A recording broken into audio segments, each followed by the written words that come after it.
El primer asunto tiene que ver con el Mundial de Fútbol del Brasil. Ha habido muchísimas protestas en Sao Paulo principalmente, pero también en Río.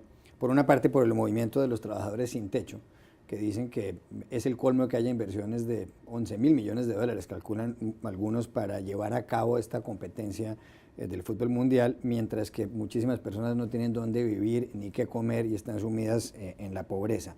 Pero aparte de eso, ha habido una huelga en el suburbano, en Sao Paulo.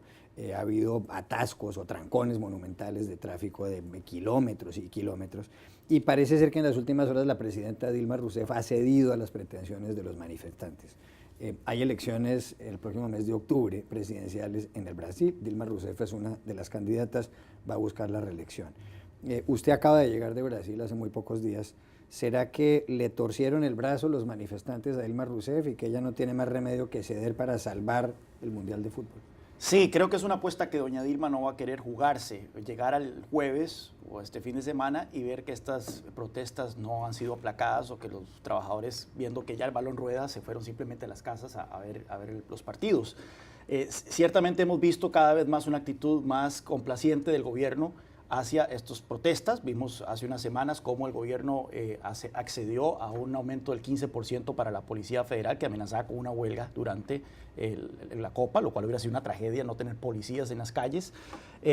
Y ahora vemos que efectivamente grupos organizados, a diferencia de las protestas del año pasado, en donde se estima que 1 millón de brasileños espontáneamente a través de redes sociales se tiraron a las calles a protestar los altos costos del Mundial, esta vez estas protestas son un poco más organizadas por grupos particulares, grupos de presión, sindicatos, grupos indígenas y algunos grupos hasta anarquistas, como son los Black Blocs, que se ha hablado muchísimo de ellos.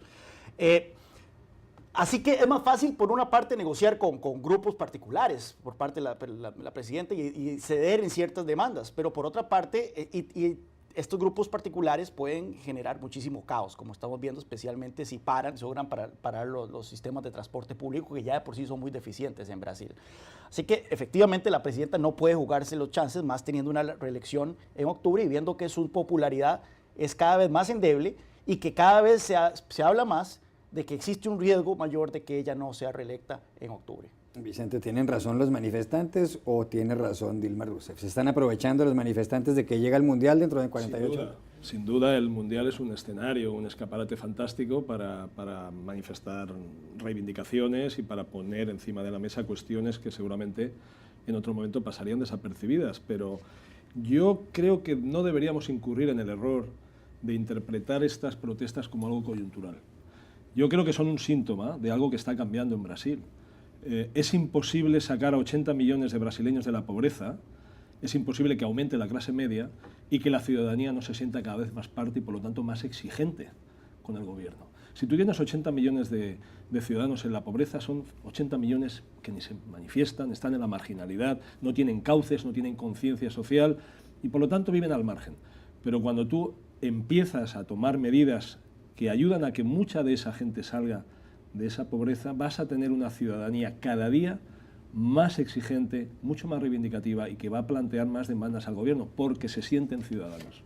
Unillas. Un caso parecido al de Turquía o al de Chile, donde el desarrollo de la clase media coincide con las protestas callejeras. Pero volviendo al tema de Dilma, yo creo que ella tiene un cóctel horrible que tiene que tomarse en los próximos días. Por un lado, las preparaciones frenéticas para el Mundial, que faltan 2 días para la inauguración y entiendo que todavía no está lista totalmente la infraestructura.